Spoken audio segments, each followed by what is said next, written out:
जोखिम उठाना। क्या ये अध्याय आवश्यक है? जैसा कि परिचय में उल्लेखित किया गया है, एलन मस्क बहुत बहुत अनोखे हैं। मैं उनके जैसा नहीं होना चाहता और यहाँ तक कि वे आपसे कहेंगे कि आप अपने बच्चों से उनके जैसा होने की उम्मीद ना लगाएं।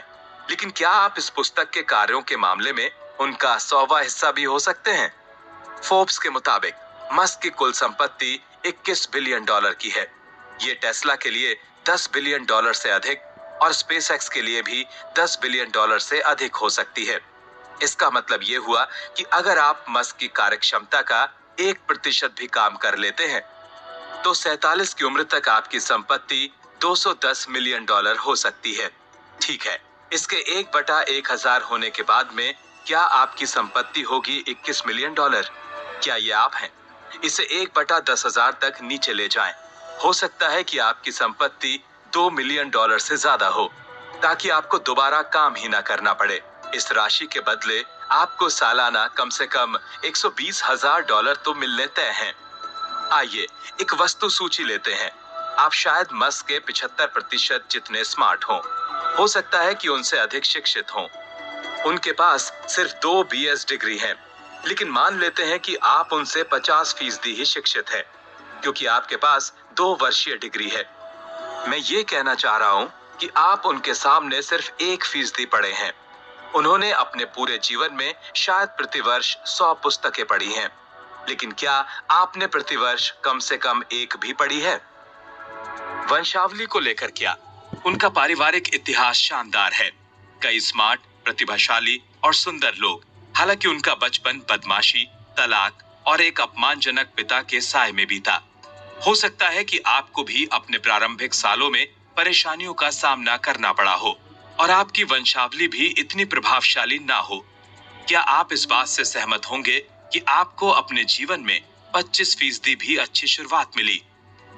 20 वर्ष की आयु में मस्क की आर्थिक स्थिति पर विचार करें, जो $0 पर थी। हो सकता है कि इस मामले में आप उन्हें पछाड़ते हो। तो फिर ऐसा क्यों है कि मस्क की संपत्ति $21 बिलियन की है और आपकी नहीं है? हो सकता है कि अब तक आप अपने खेल के स्तर को कुछ साधारण तरीकों से ही उठाने के लिए प्रेरित हों।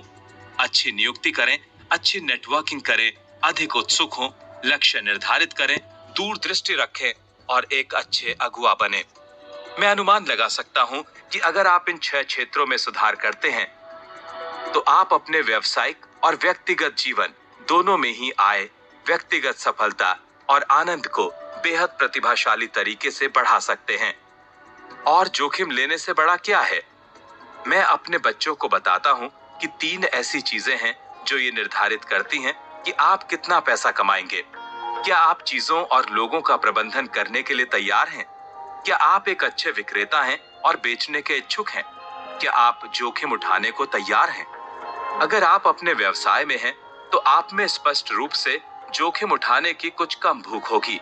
आप अपने व्यवसाय में कम आय, संभावित विफलता और कुछ समय, ऊर्जा, भावना और अपने भाग्य को जोखिम में डालने के लिए तैयार हैं। लेकिन अगर आपके पास कुछ $100 बिलियन हो, तो क्या आप मुड़कर उसकी पाई को एक रॉकेट कंपनी स्टार्टअप, एक इलेक्ट्रिक कार स्टार्टअप और एक सोलर पैनल स्टार्टअप में निवेश करेंगे? क्या आप ऐसे बन सकते हैं कि आप इनमें से एक की संभावना को बेहतर बनाने के लिए किसी दूसरी का बलिदान करने को तैयार नहीं होंगे?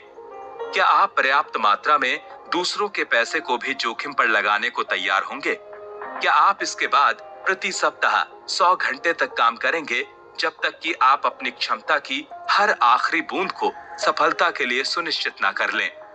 मैं भी नहीं, किसी भी सूरत में नहीं। अब जब ये विकल्प बाहर हो चुका है, पूछा जाने वाला असल सवाल ये है, आप किसी विशेष प्रतिफल को पाने के लिए कितना जोखिम उठाने को तैयार हैं? बिक्री के लिए लोगों को नियुक्त करते समय मेरे पास प्रस्तावों का एक मानक सेट होता है। मैं उनसे पूछता हूं कि उन्हें कमाने के लिए कम से कम कितनी रकम की आवश्यकता है, जिससे उन्हें अपने घर की बिजली कटने की चिंता ना रहे। मान लेते हैं कि जब आता है $2,500 प्रति माह, मैं उन्हें समझाता हूं कि मैं उन्हें किराए के पैसों के लिए इतना बेताब नहीं देखना चाहता कि हताशा उनके पोर-पोर से झलक कर बाहर दिखाई दे। मैं सुझाव देता हूं कि बिक्री से जुड़े लोगों को भुगतान करने के लिए मेरे पास दो वैकल्पिक प्रस्ताव हैं। एक तरीका तो है $2,500 प्रति माह और 5% कमीशन का भुगतान करने का। दूसरा तरीका $2,500 और 10% कमीशन जो $1 से शुरू होता है। दूसरे मामले में बिक्री करने वाले व्यक्ति को आधार को कमाने के लिए आवश्यक रूप से कम $25,000 की बिक्री करनी होगी और जब तक वो $50,000 की बिक्री नहीं करता है तब तक वो पहले तरीके से कम ही कमाएगा। हालांकि $50,000 के बाद दूसरा तरीका कहीं अधिक बेहतर भुगतान प्रदान करता है। आप कौन सा चुनेंगे? अगर आप पहला तरीका चुनते हैं तो आप जोखिम मुक्त हैं और अगर आप दूसरा तरीका चुनते हैं तो आप जोखिम के प्रतिकूल हैं, जिसका मतलब है आप अपने जीवन में थोड़ा बहुत जोखिम पसंद करते हैं। अब ये परीक्षा आपको दुनिया के एलन मस्क को आपसे और मुझसे अलग करेगा, लेकिन ये जोखिम के बारे में आपकी वर्तमान भावनाओं का आकलन करने के लिए एक प्रारंभिक बिंदु है। संभवतः अगर आप प्रस्ताव के बाद मेरा रुख करें और कहें मैं 15% लूंगा और कोई आधार या ड्रॉ नहीं, तो यह आपको सांत्वना के साथ आगे ले जाएगा। आप और आगे बढ़कर ये भी कह सकते हैं कि अगर आप तीसरे महीने तक कम से कम $25,000 की बिक्री नहीं कर पाए तो आप कंपनी का समय बर्बाद करने के चलते अर्जित किए तमाम कमीशन लौटा देंगे।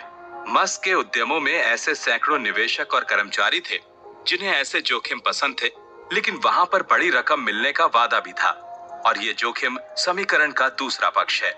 मैं $1,00,000 का जोखिम नहीं उठाऊंगा, ना ही प्रति सप्ताह 60 घंटे काम करूंगा और ना ही व्यापार में अंतहीन मात्रा में भावनात्मक इक्विटी निवेशित करूंगा, जहां मैं प्रतिवर्ष $75,000 से ही संतुष्ट होऊंगा। लेकिन मेरी ऐसी सैकड़ों नहीं तो दर्जनों लोगों से जान पहचान है जिन्होंने इस सीमा में होने वाली आय को पाने के लिए समय, ऊर्जा और वास्तविक नकदी का भारी निवेश किया है। कई मामलों में जोखिम उठाने से बड़े फायदे मिल सकते हैं, लेकिन फिर भूख खत्म हो जाती है। इसलिए मायावी या अनिश्चित संभावित लाभ के रूप में जो देखा जाता है, दर्द या हानि का जोखिम उसकी तुलना में बहुत अधिक होता है। क्या इसका ये मतलब है कि कोई जो भी इस स्थिति में है उसे अपना सिर शर्म से झुका लेना चाहिए? बिल्कुल नहीं। उन्होंने एक ऐसा व्यवसाय बनाने में सफलता पाई है जो उन्हें और उनके परिवार को एक स्थिर और निरंतर आय प्रदान कर रहा है। ये उस स्तर पर जोखिम से या आय के उस स्तर से 2 बार वापस आकर्षित करने के लिए एक चरित्र दोष नहीं है। हालांकि जोखिम की निरंतरता पर आप कहां खड़े हैं, इसकी स्पष्ट समझ आपको अपने व्यवसाय को विकसित करने के अन्य तरीकों की तुलना में जोखिम लेने पर भरोसा करने से मिलेगी।